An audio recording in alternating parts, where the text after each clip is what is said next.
नमस्कार, मी वर्षा आणि माझ्या एका नवीन मराठी ब्लॉग चॅनलमध्ये तुम्हा सर्वांचं अगदी मनापासून स्वागत। तर सुरुवात पाहून तुम्हाला समजलंच असेल की काय आहे व्हिडिओमध्ये ते। तर हो, आज म्हणजे देवांचा वाढदिवस होता।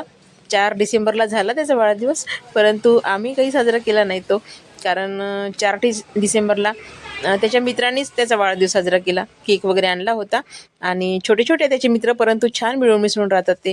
तर एकमेकांचे वाढदिवस ते स्वतःच साजरे करतात पहिले आणि नंतर मग घरी करतात। तर आता घरी पण करायचा होता, परंतु तो ना तिकडूनच लेट आला, तर म्हणून मग घरचा राहून गेला वाढदिवस करायचा त्याचा। तर दुसऱ्या दिवशी मग आम्ही छान केक आणला आणि आता नवीन घराचं बांधकाम सुरू आहे। तर यावर्षी असं ठरवलं होतं की त्याचा वाढदिवस नवीन घरातच करू, परंतु घराचं बांधकाम थोडं बाकी आहे, म्हणजे फर्निचरचं काम वगैरे व्हायचं आहे। तर त्यामुळे मग आता म्हटलं चला याच घरी करूया वाढदिवस, आणि छोटंसं अगदी। तर मी दुकानातूनच आले होते, तयारी वगैरे काही केली नव्हती, कारण मला सुट्टी झाली 7 वाजता, हे आली 7 वाजता घरून। तर मग आता काय म्हटलं तयारी करायला जाऊ घरी, म्हणून मग तयारी वगैरे काही केली नाही आणि या प्रकारे अक्षवान केलं आम्ही, मी, हिमाने, वैष्णवीने आणि आमच्या वार्डामध्ये ना खूप सारे छोटे छोटे मुलं आहेत, मुली आहेत। तर त्या 2 मुलींनी केलं अक्षवान। एकूण 5 जणींना आम्ही अक्षवान केलं छान, आणि आता कापायचा होता केक।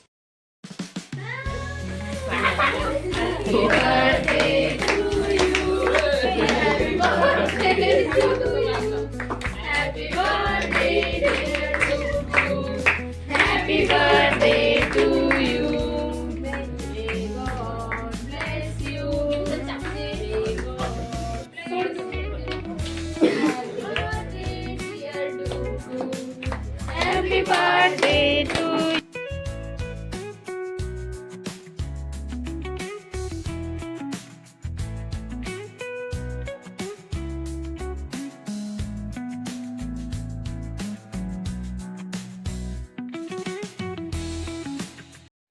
केक छान कापून घेतला आणि आता त्याला भरवला सगळ्यांनी। देवांशला केक सगळ्यांनी जाळून दिला आणि आता मुलांना द्यायचं होतं नाश्त्याचं।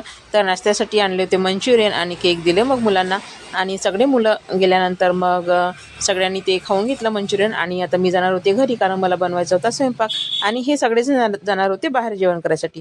तर त्यामुळे मग काही स्वयंपाकाचं असं ठरलं नव्हतं इकडे, नाहीतर दरवर्षी मसाला भात, कढी आणि काही गोड वस्तू, जिलेबी हे वगैरे आणतो, परंतु यावर्षी राहून गेलं। तर असो, आणि इथेच मी माझ्या व्हिडिओचा एंड करत आहे। तर पुन्हा भेटू एका नवीन व्हिडिओसह, तोपर्यंत सर्वांना बाय बाय।